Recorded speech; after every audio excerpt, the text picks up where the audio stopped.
Welcome, everybody. I am Baron Baptiste. I'm here with David Masters. How you doing, David? Fantastic. Always great to be with you, Baron. What's happening? Oh, man, the world's in free fall. It's in a total meltdown. Yeah. And on the topic today, we cannot allow what's happening around us to define who we are. Yeah. Yeah, the world will define you. People around you, your environment will define you if you are not defining you. It's like that. It's default. Are you living a default self, a default reality, a leaf in the wind, a bottle in the sea being tossed around and letting life and the world and others and the environments and the dramas define you? Yeah, or are you having say in the matter of who you are? Real quick, everyone, thank you for joining us today. Be a part of this transformative journey with us. Subscribe, turn on the notifications, be at the forefront of change here with us.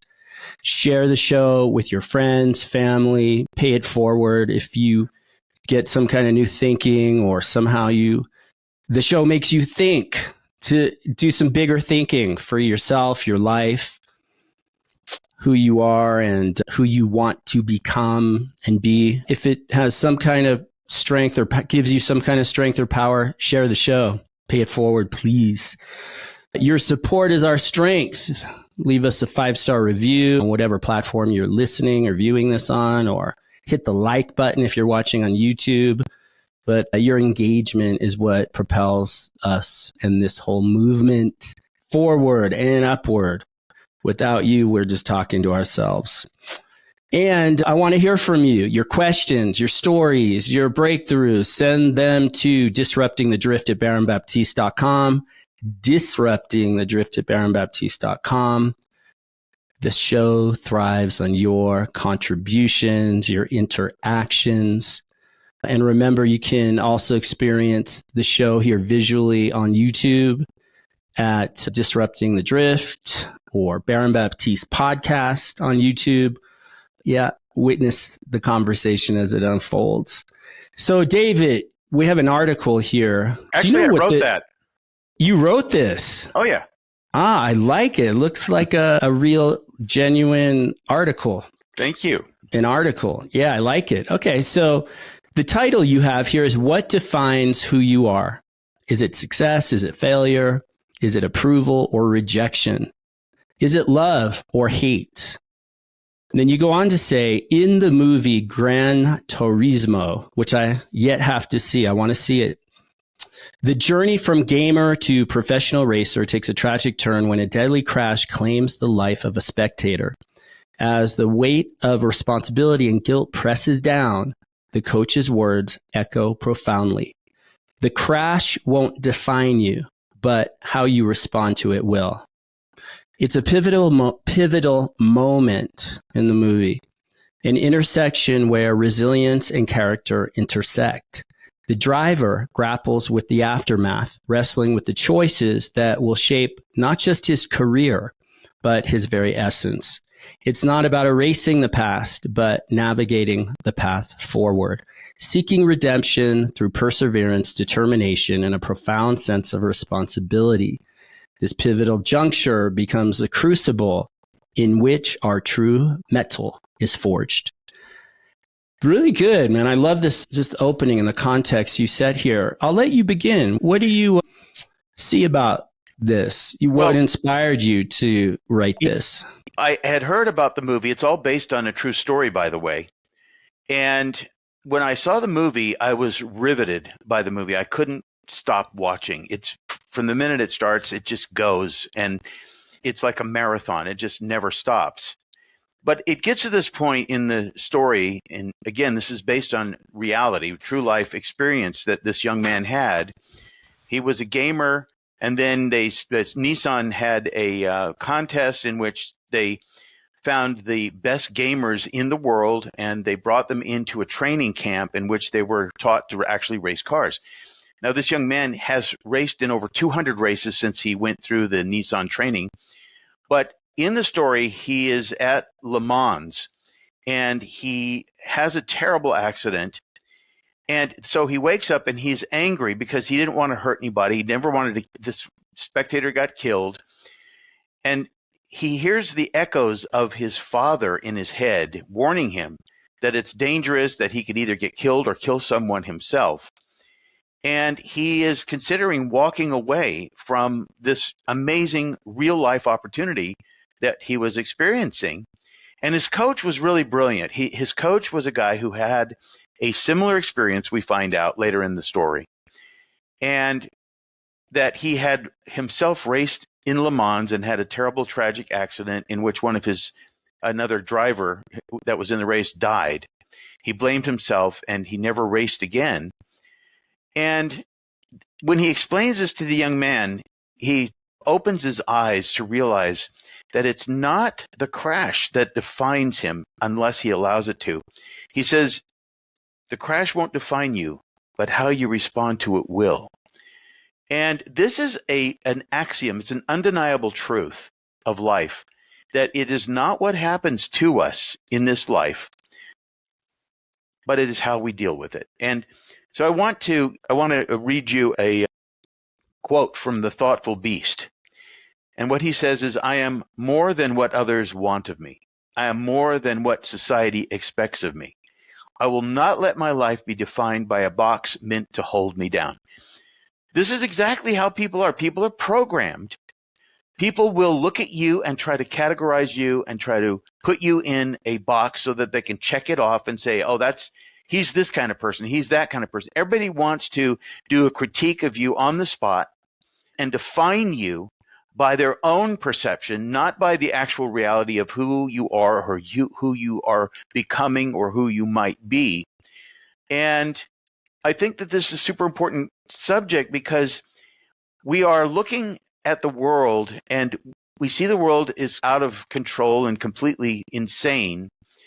And yet we have a choice not to be a part of that world in the way that other people are. And the choice is really what matters. And the realization of this, that it's not what happens to you, but how you respond to it that will define you. That's the topic that we got to delve into, Baron. So your thoughts on this? Yeah, what comes to mind just in my own life experiences, there have been times in my life where I've hit bottom. Just like really hit rock bottom. Kind of ended up on my knees on the floor, knees hit the floor. And it was in those moments, the first cry out of my mind would be, why is life doing this to me? And then I come to realize in the next moments there at bottom, it's life didn't break me or bring me down. It was my reactions to life or breaking the natural laws of life, whether they're physical laws, mental, spiritual laws. It's somehow life didn't break me, but I broke myself against life, so to speak, or the laws of life. But I often somehow I would then cry out to God and please show me, like, what have I been doing? Who have I been being? What have I been doing that's gotten me to this point? And then a whole world opens up, a whole new view of my life. And I see that my past actions, my past ways of who I was being, what I was doing in different moments over time have just caught up to me. That's what happened. And essentially, I had the opportunity to correct course at many different times of my life. Correct course, pick myself up, brush myself off, see who again, in the past, who I was being, what I was doing that got me to that point, and learn from that, those failures and those errors of my ways, and correct course and clean it up. And maybe that's going and having conversations with people and saying sorry or apologizing, or just seeing where I'm missing the mark and not living true. And then from there, truing up to the person I am truly, and who I want to be, or who God would have me be. And those have been defining moments for me. So if I take a few steps back, I didn't have to get to that point where I hit the floor, so to speak, where I hit rock bottom.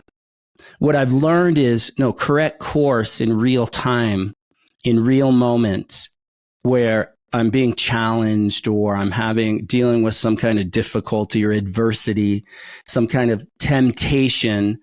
And in the moment, see that, okay, who I'm being today, what I'm doing today is cultivating, nurturing, creating who I'll be tomorrow and into the future.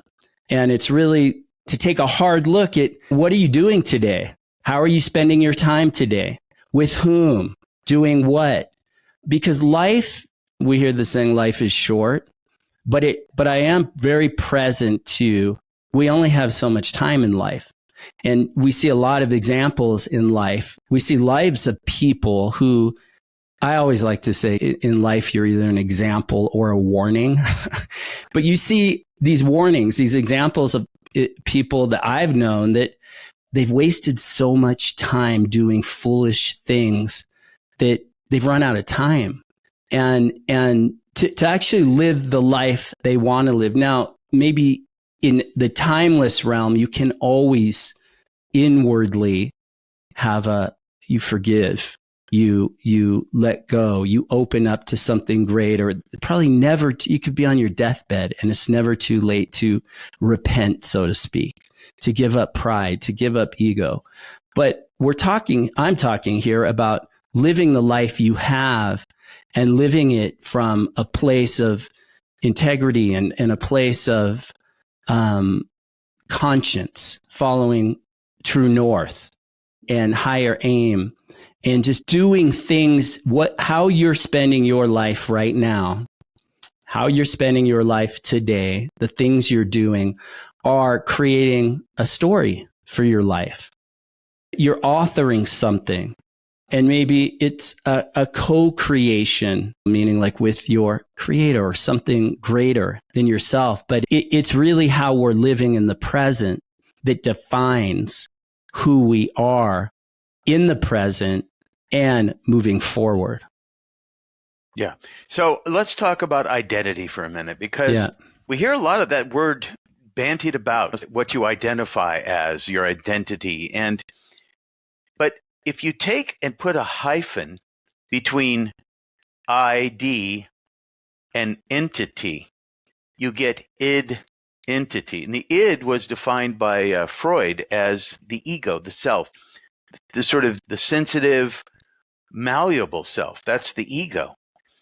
And most of us have not actually ever even questioned who we really are to begin with. And for me, when it started when I was probably 13 years old, I remember standing at a bus stop waiting for the bus to pick me up to go to whatever it was, 7th grade. And I stood there and I said, why me? This is just a thought that came to me. It's like, why am I who I am? Why was I born into my family? Why wasn't I born somewhere in another country to a different family? I wanted to understand from a very early age what my place in this world was. And it started without me actually even asking the question. The question just occurred to me. And again, I believe that this is part of an intuitive process that begins, and you either embrace it or you reject it. And if you reject the intuitive process that comes to you seemingly out of nowhere, and you begin to have these profound questions, and they're questions that you have no idea what the answers are, but then you begin this process of wondering. And I call it the wonder years. And that's, to me, those are the wonder years of your life, where you begin to wonder about everything, and especially why you are here. And I've got another great quote for you. Sheena Hutchinson says this: life is all about choices. Choices define us. They sculpt us. What will your choices say about you? ? And if you don't have questions about your identity and why you're here and who you are meant to be at some point in time, or who you are not meant to be, again, it's not the crash that defines you. It's how you respond to it that will. So your entire life is preparing you, if you think of it this way. And I'll give you another story. I think I've talked about this before, but you and I both are surfers, and we love surfing. And one of the things you learn very quickly when you're deep into the surfing world is this concept of sets of waves. We used to call them sets, which would mean there would be larger waves that would come in twos or threes. And then oftentimes you would wait for those bigger sets of waves to come because you didn't feel like you were going to waste your time on the smaller waves. So when I was about 17 years old, I had been surfing since I was 12. So there's a good solid 5 years. I was a pretty good surfer by the age of 17. I went out on a boat trip to the Santa Cruz Islands with my dad. We lived in the Ventura Keys. We had a boat out in the back of our house. My dad loved to go fishing. So this day he says, we're going out to the islands. And so the whole family jumped on the boat. It was like a 33-foot Hans Christian, which was like a double-ended sailing motorboat. And when we got out there, a storm came up overnight, and there were 20-foot huge waves with 5-foot whitecaps. So we made our way back to the mainland.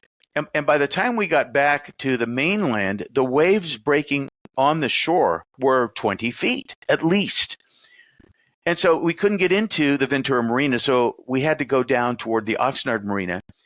And the river mouth, the Ventura River mouth, had a big sandbar, and the waves were breaking really far out, big, huge waves. So at just the right time, my dad said, I got to go down and check the bilge because that's where the engine compartment is, and the bilge is where the water seeps in through whatever portals or whatever way it gets in. He says to me, take the wheel. And so I took the wheel. And then as I was motoring along sideways to the coast, perpendicular to the coast, I look out and I see these huge waves rising. The swells were rising. And I knew exactly what I had to do in that moment. I whipped the wheel around and I headed straight out into the ocean. At just that right moment, we went up over waves and the entire boat went boom, crashing over the top of these waves that were just about to break. And see, what I'm saying about this story is that all my years, I was prepared for something and I didn't know what it was. And this is just one of many things, but understanding the nature of waves allowed me to navigate just at the right moment to keep that boat that I was steering from being swamped by huge waves. I had my whole family, my little brothers. I was the oldest of 5 kids. My mom, a friend of mine was on the boat. We all would have died. We would have drowned. Had it not been for my experience, if I didn't know what I was looking at, I wouldn't have had the wherewithal to just immediately whip the boat right out and push the throttle forward and full speed ahead up these huge waves. And so the story is a metaphor of our lives, is that every single thing in life is preparatory. But if we don't make choices in the right ways, and those choices don't begin to define us and create an identity in us that is, in a sense, a prepared identity that's useful for the future, then what will our choices say about us at some point? And again, if you believe in an afterlife, you will know that if you end up at the pearly gates at the wrong time, you're going to be asked, what are you doing here? In my opinion, anyway. Do you think there are actually pearly gates? Oh, it's just an expression of heaven, right? No, I was just curious. Yeah. I don't know. I know what you mean. You end up somewhere where there's some kind of transition point. No pearly gates. Yeah. Is that actually a thing? Pearly gates? It's like in the Bible? I know the expression, but I don't know. Is that more of a social kind of cultural reference, or is it actually somewhere in like scriptures and stuff? What I'll have to do now is research it, but I know that it's spoken about it. I don't remember where, but St. Peter. And I do believe St. Peter at the pearly gates, but I do believe that there is a criteria. Now there are people that don't believe that there's a heaven or a hell. Okay, good luck with that. But if you believe that if there's a possibility, and by the way, what does it hurt to believe that it's possible, right? We've believed a lot of things are possible. When you see people, Elon Musk wants to live on Mars. He said he wants to die on Mars. He wants to live out his life and die on Mars. And many people say, hey, you're never going to get to Mars. You're never going to be able to live on Mars. But there's things that we don't believe are possible that we ultimately find out are actually really possible and they come true. Yeah. There's a big danger in not Well, that's Seeing, the kind of genius, right? Einstein talks about that. You have that great imagination, but at first people attack you for that. yeah, yeah. And then eventually they cheer you on once it's proven. And what did Einstein say about that? He said, great spirits often face violent opposition from mediocre minds. Yeah. Yeah. Wait, I want to just choke chain the conversation back to when you were speaking to being out in a boat, right? Steering the boat, and you see these 20-foot waves, these sets of waves coming at you. Yeah. And you said, I heard you say you looked, you saw the waves, like you looked out at the waves. Yes. And what came to mind for me right there was that there's something about seeing and the willingness to see what you're dealing with or what's coming at you, and not in worry, like we talked about in a recent episode. We went to worry. Okay.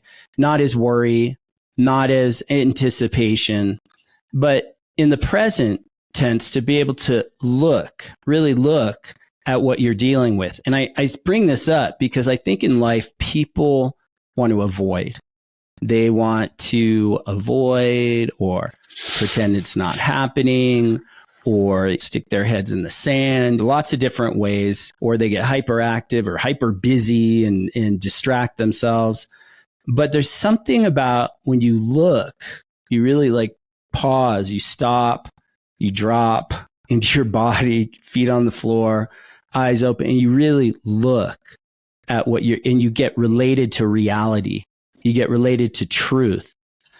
It's right there that the opportunity then to the access to higher guidance, the access to intuition, the access to, like profound knowledge. There's an inner light that's right there guiding you, but not when you're avoiding or hiding from it or sticking your head in the sand. It's like when you actually look and really see, get related to reality, that you then see what to do or not do, or which way to go or not go, or you suddenly see all these different alternative pathways that weren't available to you when you were in some kind of reaction or avoidance, which would be a reaction, or fighting it, which still keeps you blind.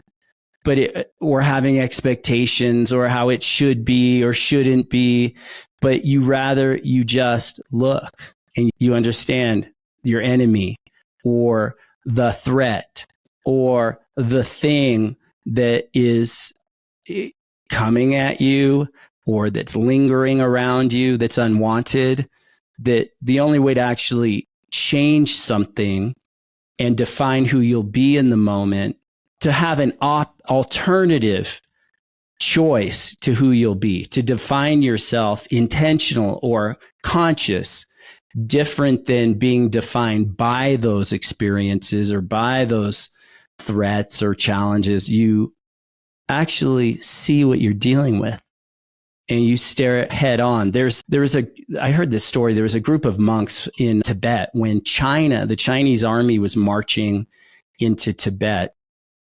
There was a group, and they were going in and burning down all the monasteries and killing all the Buddhist monks and yada, yada. There was one monastery group of monks, and they knew the Chinese army was coming for them, headed right toward them, and they opted to actually exit the monastery and walk directly to the enemy. They walked in the exact direction of the Chinese army. They weren't going to run from it. They weren't going to hide from it. They weren't going to, I don't know if they were going to fight it or not. Maybe they were Shaolin monks. I didn't get the Kung Fu guys. I didn't get that part of it, the story. But what stood out for me is they actually went right into the heart of the threat. They moved towards it, maybe to their death.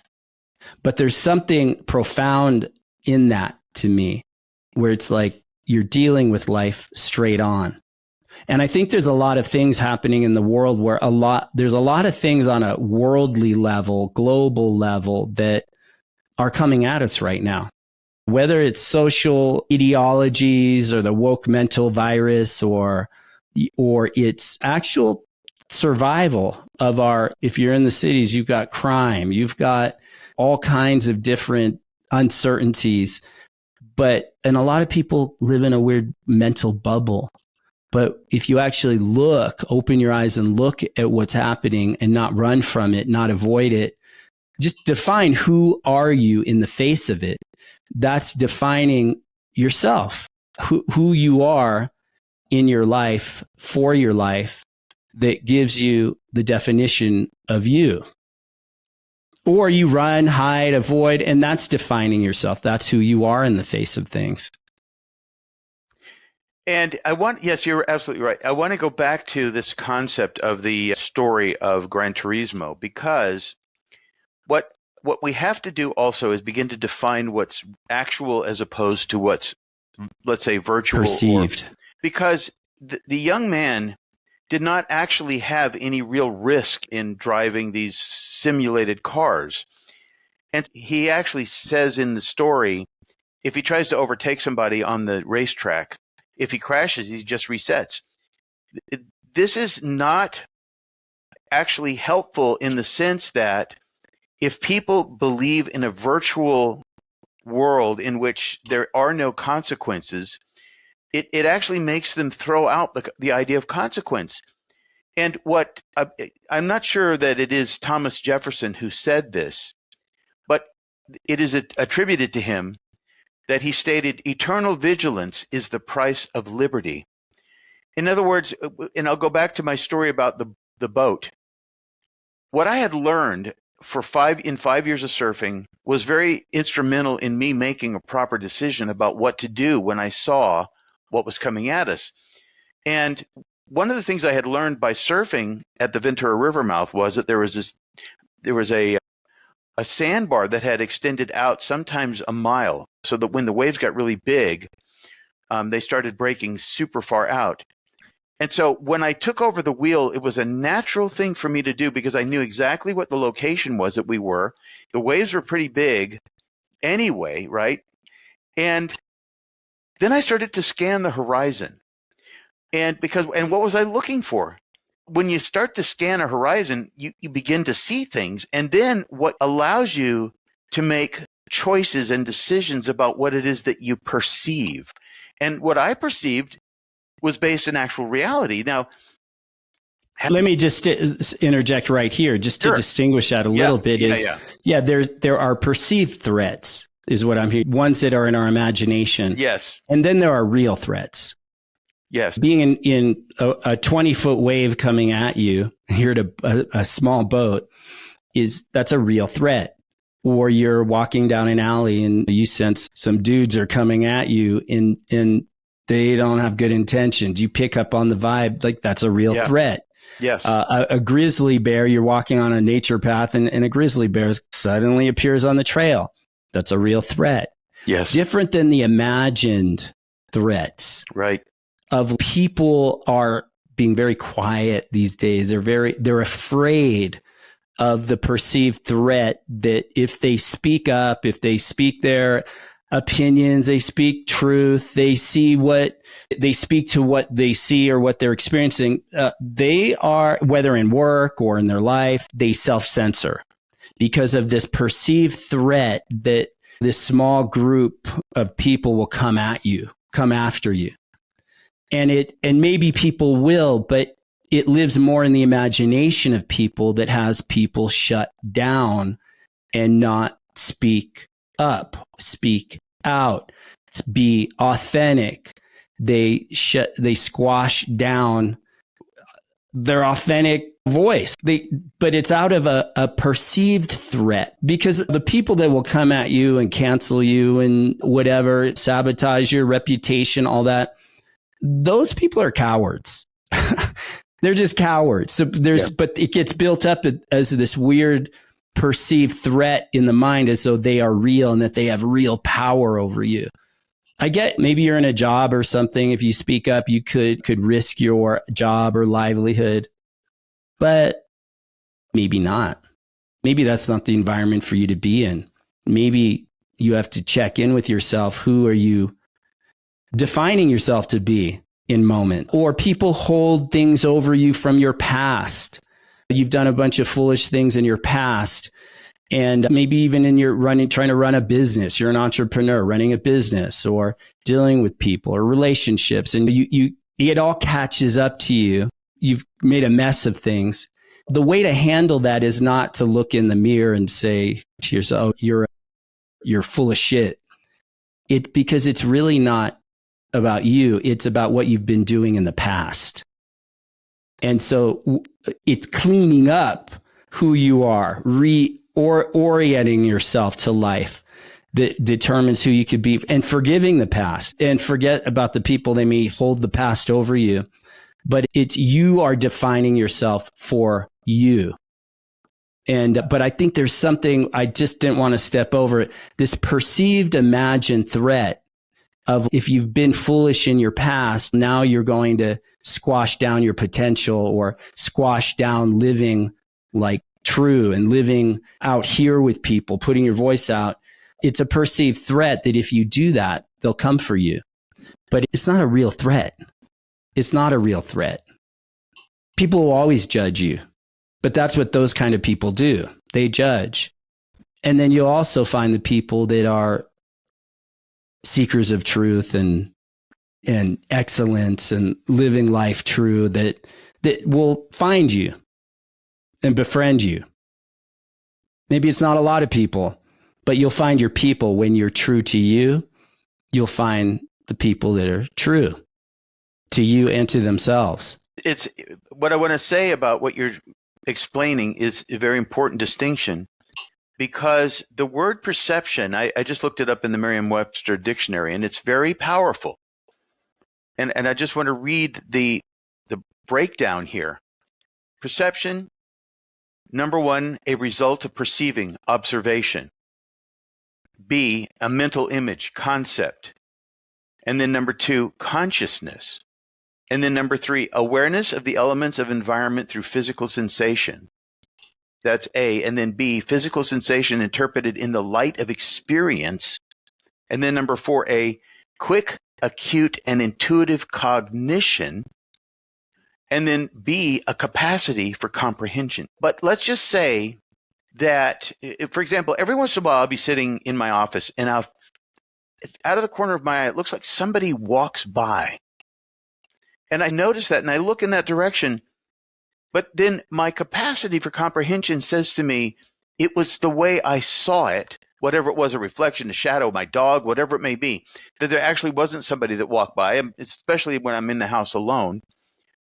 And so my ability to discern through observation, through concept, through consciousness, and then through intuitive cognition allows me to separate an illusion of perception from actual perception itself. And again, we're talking about a guy, the story of the Gran Turismo, where he practiced in this simulation car, and he was the best. He had the best time of anybody in the world for running these races and on these laps. But it wasn't real. Now, what it did, though, is it did prepare him to actually go out and race. But when he got to the racetrack, he kept losing, and then he had the terrible accident. See, actual reality has different physics involved than virtual reality. There's actual physics as opposed to virtual physics. And so there's a distinction that has to be made about what it is that actually defines you as a human being. And I want to read this from a man named Ken Horiot. He says, strong people define themselves. Weak people allow others to define them. But if it isn't, okay, so it has to be others that have an influence, that bear down on us.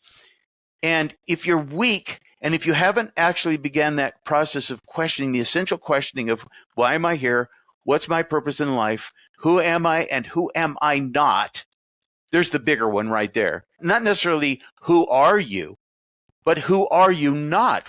And I say that there's two potential blueprints for every life, the real you and the not you. If you go down the road of the not you, then success or failure, approval or rejection, love or hate, those things will define you and those are external influences, and you and I have talked for years about this being either informed or outformed. And so if you're an informed person, you're listening for those intuitive hits that are coming to causing you to question. Go ahead. Yeah, it makes me think of what's there for most people. Most people have this fundamental concern of what people think of them. This fundamental concern to not look foolish, not look stupid, not look too different, and to look good in the eyes of people, and therefore seek the approval of people in the environment and in their life. But that, if you live from that fundamental concern of how people perceive you, you cultivate over time a self that's not you, an identity that's outformed, not informed, but outformed, not from within yourself as a created self that comes from the creator through following the guidance you receive from your essential self, the true self. You end up living life for others. You hear people all the time, people would come to my programs and often exhausted, stressed out, exhausted. And what's going on over there with you? How's life been? You've gotten to this point of exhaustion. And then you'll often hear the first few things they'll say. The first kind of level of it is, I take care of everybody else. I'm running around doing things for everyone else. I'm ignoring myself. Okay, that's the first layer of it. And you peel that layer of the onion off, and what's driving you underneath there? And it's, I want to be accepted. I want to be seen in a certain kind of light. I want to be seen as a good person, a caring person, a giving person. But then you pause there and it's, wait, that is concern of being seen and managing people's perceptions. And so you be and do and act in ways that get that approval. You lose yourself. And then you're in the experience of having lost yourself, and you're exhausted and stressed out about it because you're not in a flow. You're cut off from your natural life force, life source, a higher source. You've lost flow, and you are now in a reaction, because when you're you're being driven by this fundamental concern of looking good and fitting in, and you have sold out on yourself. And there's something there that we all have to confront. Okay, am I living true? To thine own self be true. That's integrity, actually. I think if you're outformed and just living for the approval and the image, living for your image and the image that you hold up for others, that identity, you've sold out on yourself, and then you don't know who you are. So it's coming back to, wait, where am I living from? Like, where am I flowing? Where am I living from within myself? Is it this fundamental concern of how people view me and I take my sense of self from that? Or is it I'm living from something that, was it Jesus that said, be in the world, but not of it? Mm-hmm. And you follow your own drumbeat. Yep. And you be true. And then people will judge you. People will say terrible things about you. But what you want to know is they're already saying terrible things about you. They're already judging you when you're trying to get their approval. And you can never do enough to get the approval of people. You can't do enough backflips. You can't do enough circus, like a trained seal, like at the theme park where you're getting sardines by doing good tricks. You can't do enough of that to actually get everyone's approval. You may avoid something in the short term, right? You may avoid some criticism. You may avoid some conflict. You may need to say the right things socially. Nowadays, you have to be like, if you're part of the woke culture, you have to say the right things, because if you don't, you'll be called a racist. You'll be called a bigot. You'll be called all kinds of names, but all those names are boring. We've all heard of it. We're all sick and tired of all the name calling. There's enough in the environment now, social environment, where you can see everybody's sick of all the name calling, and stop living from that, because who cares? F it. F them. If that's where they're coming, and live your life. Live your life true, come what may. That's one thing I really like about Elon Musk, is that he throws the F-bomb in the most beautiful way. I was talking to somebody on stage, and they asked him, people have jumped ship from advertising on X, Twitter, whatever. He goes, are you kidding me? You think I'm going to be swayed by sell money? Out for money? Yeah, Mm-hmm. I'm not going to sell out for money. Yeah. Yeah. F them. Does that clear? F you. Yeah, there's a time to just tell people, get out of my face. Yeah. But at the same time, when you get there, it's who are you in that moment? What identity is it that's working through you when you get to that place where you're, okay, I'm done with this. I'm so sick and tired of the way I've been living. I don't want to live this way anymore. But are you just the disgusted person at that point? And now you walk around venting your disgust, because there's a lot of people like that. They're just, I can't stand it anymore. I don't want to live this way anymore. And blah, blah, blah, blah, blah. Or are you the person that's actually ready to do something about it? And here's a great quote from Batman Begins. This is so great. It was a great movie, by the way. It's not who you are underneath. It's what you do that defines you. And so underneath, you could be a simmering cauldron of frustration about the life that you've lived, and you're tired of it. And yet you persist in that space, and because you don't do anything to alter your trajectory, your future. And those are those defining moments. And again, going back to the movie, the Gran Turismo, it's on Netflix, I believe. Yes. In that moment where the coach says to him that the crash won't define you, but how you respond to it will. These are the moments of our lives which really make huge differences. These moments of our lives where we don't deal with something properly, where we don't do the introspection on it. Yeah. Those are the moments that cause us to either go in the right direction or the wrong direction. And all we have to do, and I've said this before, no matter how far you go down the wrong road, when you realize you're going down the wrong road, turn around. By the way, that's what the word repentance means. It means to change your direction. Yeah, I love that quote. It's a Turkish proverb, but it's in one of my books. Yes, no matter how far down a wrong road you go, turn back, begin again. Yeah, and now's the time to begin again. Amen. When? Now? Today? Yeah. Who will you be for yourself? And as you start coming out as you're a true truth seeker and lover of truth, and you start living from that, you will stir the pot around you, and people will come at you and they'll try to hold mistakes you've made and foolish things you've done, or they'll take what you've done and make it foolish. They make shit up about you. And just tell those people to, shut the fuck up. We're sick of all your name calling. Call me whatever the heck fuck you want. Yeah. I don't care.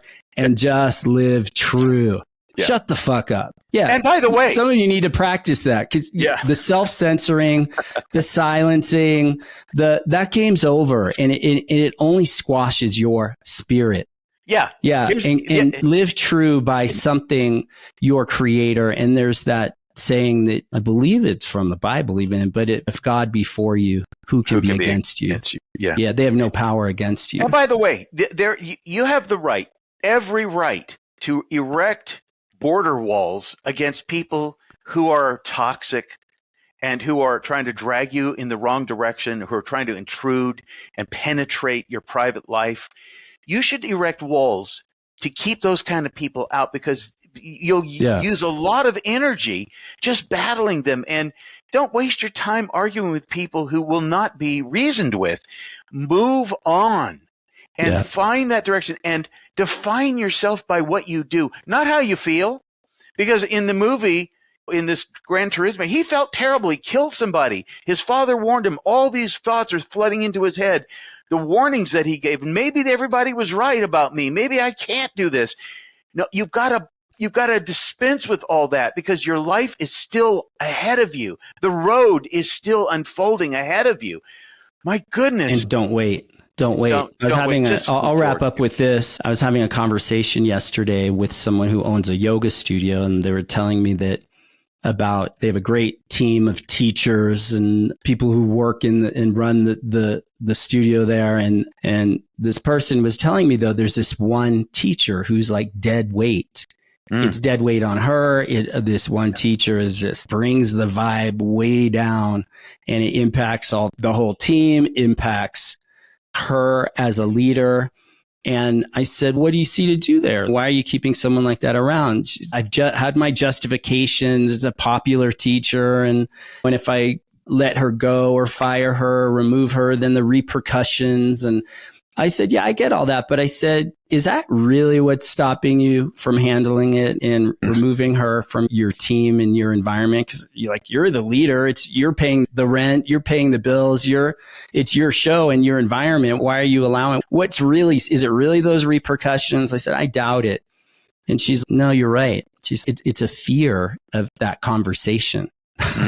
With that person. Because those kind of people are bullies. She's like, yeah, I'm afraid of that. And I said, so do you want to keep this around and keep going? She said, no, I'm going to do something about it. And I said, awesome. And I said, when? And then she said, in March. And we're in December right now. I'm like, wait, you're waiting till March? Like, why would you do that to you? Like, why would you do that to yourself? And then all the people you say you care about, but why are you keeping that person around? And then she had some excuses. And I'm like, look, you do you, but I want you to know one thing that I can promise you. It's not going to be any easier to deal with in March than it is going to if you deal with it right now, today. It's not going to be any easier. The same repercussions, the same ghosts in your head. We were talking about perceived threats. Yeah. They're like those concepts in the head, the stories in the head, the phantoms in the head. They're going to be there in March. And in fact, they might even be bolstered up because you've had more time, another 3 or 4 months to worry about it. The beast gets bigger in your own. But at the end of the day, we're dealing with ourselves. We're dealing with our internal reality, our thoughts about it, the phantoms, the stories, and I'm like, what would it be like when that person, once you finally just cut the cord, what will it be like for you? What will it be like in your studio environment for the other people? She's like, oh, it'll immediately be light. It will just be light. I can actually lead and provide leadership and management, and the other people will be able to step up and grow in their leading and I'm like, yeah, so that's available. But yeah, just take a look. Why wait? What are you putting off, man? Like, why would you want to wait? But I bring that up because I think that's our lives. And people listening, it's handle it now, today. You don't know. None of us know when our time's up. You don't want to keep pulling away a forward dead weight along with you. Release it now. The time is now. Yeah. It's a bag of bricks. It's a suitcase full of bricks. Just drop it. Drop the weight. All right, you all. Thank you. Always good to be with you. David, it's awesome. Keep disrupting, y'all. Keep disrupting and rising above the drift, the status quo, business as usual. Challenge the norm and create a new narrative for your life. And I'm Baron Baptiste signing off, and share the show. But until next time, stay true, stay bold, stay blessed. And peace be with you.